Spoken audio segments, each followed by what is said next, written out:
Bonjour à tous et bienvenue dans ce nouvel épisode de Nom de Zeus.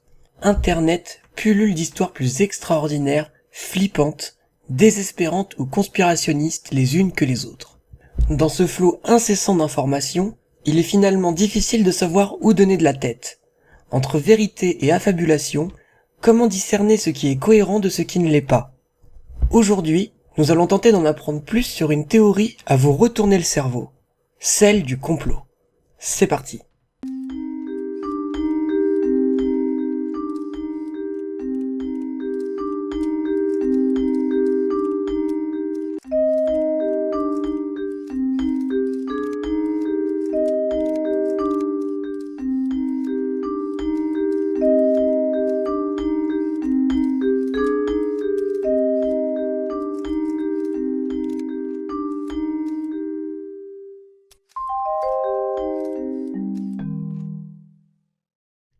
L'expression théorie du complot, également désignée de façon plus récente par théorie conspirationniste, désigne une interprétation spéculative d'événements suivant un plan concerté et orchestré secrètement par un groupe, généralement considéré comme malveillant par les tenants de ces théories.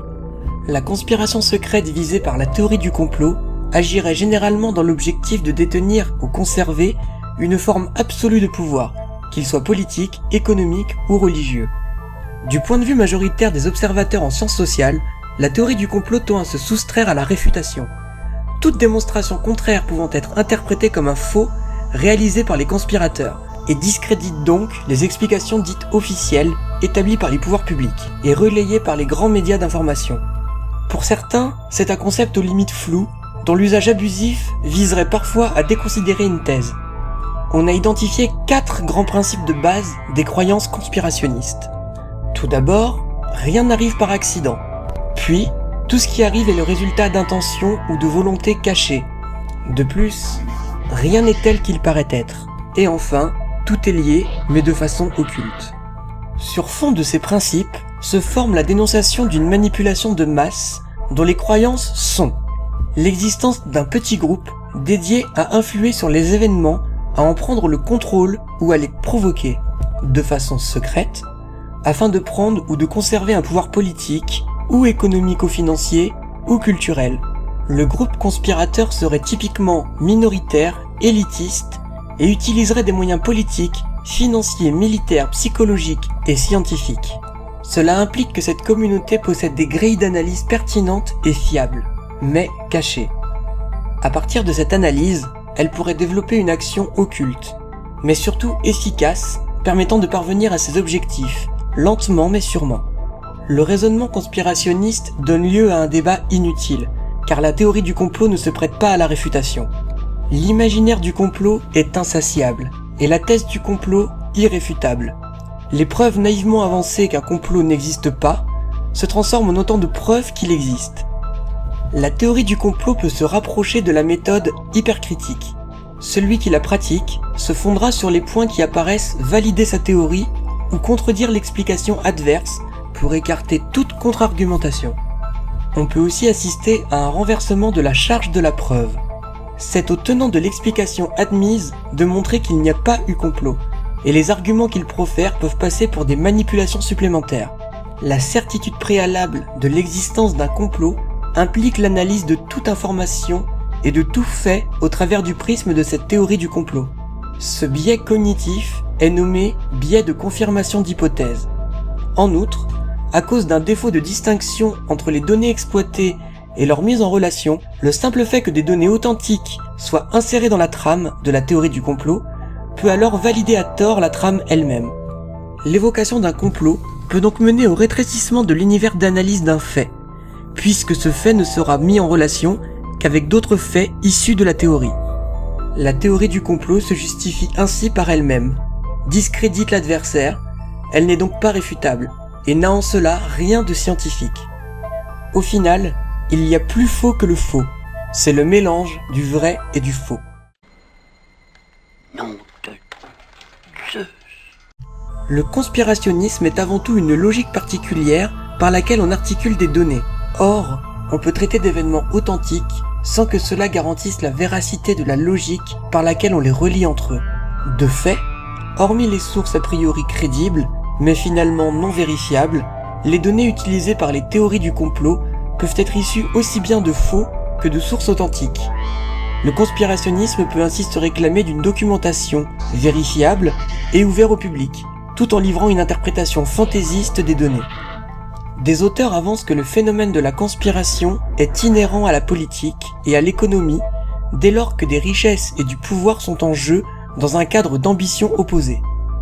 L'histoire présente le cas de complots avérés, comme l'opération Himmler organisée par le Troisième Reich pour déclarer la guerre à la Pologne.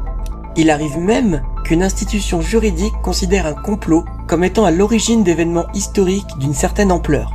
Au procès de Nuremberg par exemple, le chef d'accusation numéro 1 contre les responsables nazis était « plan concerté ou complot », tandis que crime contre la paix, crime de guerre et crime contre l'humanité étaient les chefs d'accusation numéro 2, 3 et 4. Cependant, la théorie du complot ne se contente pas de dire que les complots adviennent, une affirmation que personne ne conteste d'ailleurs, mais elle fait du complot la matrice interprétative de tout événement. Le conspirationnisme est ainsi décrit comme la vision du monde dominée par la croyance que tous les événements dans le monde humain sont voulus, réalisés comme des projets et que en tant que tels, ils révèlent des intentions cachées parce que mauvaises.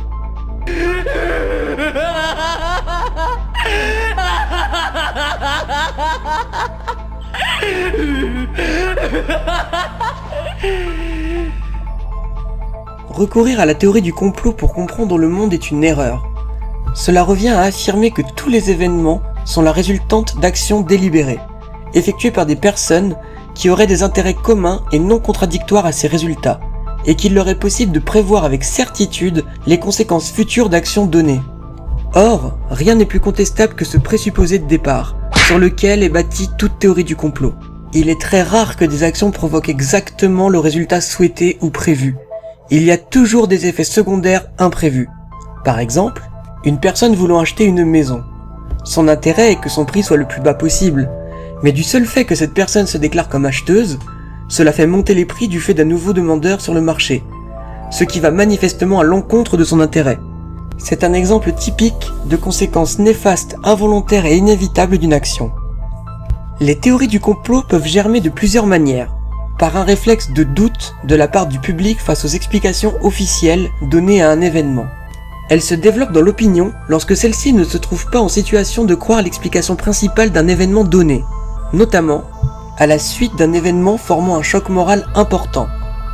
Par exemple pour la France, lors de la défaite de 1870 ou la défaite de 1940, ou bien dans des situations de conflit, ou encore lorsque la confiance dans le gouvernement et les institutions est très faible.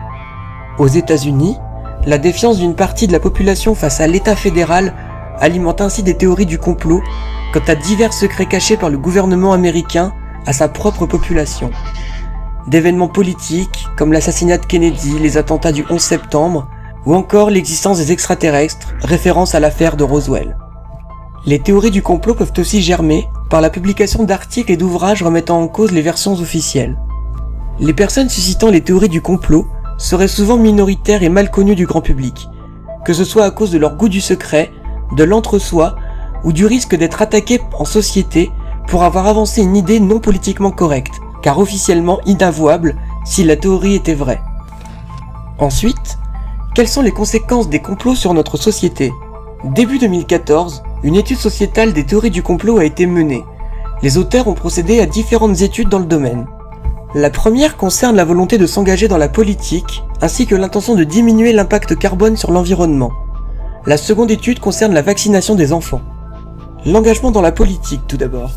Dans cette étude, les participants sont assignés aléatoirement à l'une des deux conditions expérimentales.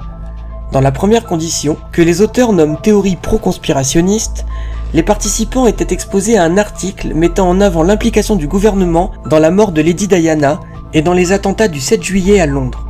La seconde condition, nommée théorie anti-conspirationniste par les auteurs, expose un article similaire au précédent, mais dans lequel les arguments sont en faveur de la non-implication du gouvernement dans les faits précités. Les auteurs montrent que la simple exposition à la théorie pro-conspirationniste diminue significativement l'intention de s'engager dans la politique. Ainsi, les individus expriment une plus faible intention de vote dans la condition où ils sont exposés à la théorie du complot que dans la condition où ils sont exposés à une théorie réfutant la théorie du complot. Les auteurs ont montré que la simple connaissance des théories complotistes influence directement le sentiment d'impuissance des personnes face aux politiques et à leurs décisions. Finalement, pourquoi voter, puisque cela n'a aucune conséquence? La seconde étude portait sur la diminution de l'impact carbone. De même que pour l'engagement dans la politique, les individus exposés à une théorie mettant en cause un complot des scientifiques climatologues ont moins l'intention d'adopter des comportements pro-environnementaux, comme utiliser les transports en commun par exemple. Les personnes ressentent de l'impuissance face au changement climatique, de l'incertitude par rapport à ceci et une certaine désillusion. Un fait intéressant que révèle cette étude, c'est que cette théorie complotiste ne met pas en cause le gouvernement, mais seulement les climatologues. Et malgré cela, les individus expriment aussi un sentiment d'impuissance politique. Ainsi, de manière générale, les théories du complot peuvent être associées à un cynisme politique. Enfin, la dernière étude portait sur la vaccination. La croyance que les vaccins sont créés pour générer des profits et non pour soigner les personnes entraîne chez les participants de l'étude une diminution de l'intention de vacciner leurs enfants. De même, la simple exposition à une théorie anti-vaccin affecte directement les intentions de vaccination. Par conséquent, dans l'ensemble, les théories du complot anti-vaccin semblent introduire le doute sur la sécurité des vaccins et accroître le sentiment d'impuissance et de désillusion, tout en diminuant la confiance dans les autorités qui à leur tour introduisent réticence à vacciner. Attention du laissez-passer A38, guichet 12, deuxième étage, escalier B, Une théorie du complot peut se définir minimalement comme un récit explicatif permettant à ceux qui y croient de donner un sens à tout ce qui arrive, en particulier à ce qui n'a été ni voulu ni prévu. Les théories du complot fournissent une logique unificatrice à des éléments apparemment disparates et non liés entre eux, ce qui est intellectuellement satisfaisant. Les théories du complot répondent à un besoin de foule qui ne font ni confiance à leurs yeux ni à leurs oreilles, mais à leur seule imagination, qui se laisse séduire par tout ce qui est à la fois universel et cohérent en soi-même. De même, la théorie du complot permet à l'individu de donner du sens à ce qui l'entoure, ce qui semblerait être une condition essentielle à son inscription dans le monde. La théorie du complot répondrait dans cette perspective au besoin de compréhension des sociétés en crise en identifiant une causalité simple et unique à tous les bouleversements que l'individu ou les masses peuvent subir. Le conspirationnisme établit une grille interprétative simple, fondée à la fois sur des préjugés et une certaine forme de bon sens populaire, et dans laquelle s'insèrent nombre d'événements du temps présent, en particulier les plus déroutants et angoissants. En identifiant des responsables, le monde est simplifié à une vision manichéenne, ancestrale, avec un bien et un mal nettement définis. Les théories du complot donnent accès à une vérité cachée, ce qui est valorisant pour celui qui reçoit le message. Son adepte s'épanouit dans le sentiment de détenir un secret d'une extrême importance. Il jouit d'en savoir plus que les plus grands savants.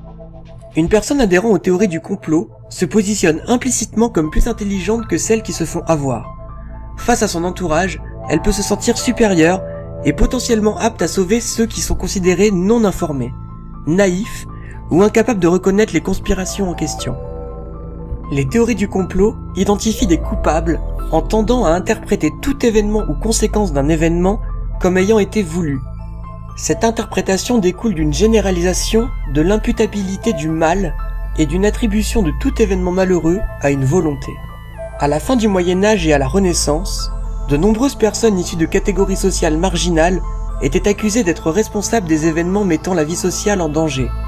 Maladies, catastrophes naturelles, détruisant les récoltes, etc. Cela donnait lieu à des chasses aux sorcières, au cours desquelles on les accusait d'avoir provoqué le malheur de la communauté à l'aide de démons et de maléfices. Aujourd'hui encore, lors d'événements dramatiques, la tendance des médias, du public à chercher les coupables, plus que des solutions, peut influencer le citoyen en le conditionnant à percevoir tout événement négatif selon ce mode imputabiliste. C'est le sens implicite de la question. À qui cela profite-t-il ? Soulevée lors d'événements bouleversants, une imputation systématique du mal peut donner lieu à un phénomène de victime expiatoire, où le malheur est conçu comme ne pouvant être réparé que par l'élimination de ceux qui l'ont souhaité, et où une catégorie d'individus, même innocents, peut être identifiée comme celle des responsables à châtier. De nos jours, les moyens d'action qu'on imagine être ceux des fauteurs de catastrophes ne sont plus des rites ou des recettes magiques, mais des moyens techniques et en particulier militaires. Le concept du complot est capable de s'adapter aux groupes les plus divers, par exemple, le juif devenant tour à tour le capitaliste ou le communiste. Les théories du complot les plus puissantes auraient ainsi la capacité de perdurer dans le temps tout en se renouvelant, voire en se combinant. Les vieilles théories du complot, comme celle du complot juif ou communiste, ont ainsi été combinées entre elles lors de la révolution russe pour donner naissance au complot judéo-bolchevique. Les théories du complot donnent l'espoir de pouvoir changer les choses. Les psychologues humanistes font valoir que pour les théoriciens de la conspiration, même si le complot est angoissant, il est consolant de croire que ces bouleversements seraient dus à une volonté, plutôt qu'à des facteurs échappant à toute volonté. C'est un dispositif rassurant de croire que des accidents n'arrivent pas au hasard, mais seraient ordonnés par l'homme, rendant de tels événements compréhensibles et potentiellement contrôlables. Il y a l'espoir, même faible, de pouvoir briser cette conspiration, ou d'y adhérer pour faire partie du pouvoir.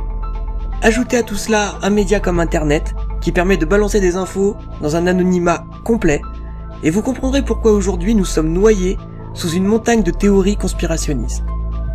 Pour ne citer que quelques exemples de théories du complot ultra connues, je pourrais citer le complot sioniste, le complot maçonnique et illuminatique, le complot catholique, comme celui des Templiers, ou encore les complots d'organisations internationales, comme en 2010, et le projet HARP, qui a été décrit comme étant à l'origine des tempêtes de 1999, ou du séisme de 2010. Et j'en passe, et je ne parle même pas des complots d'origine extraterrestre. Pour conclure, il n'est pas ici question de tout croire ou tout réfuter.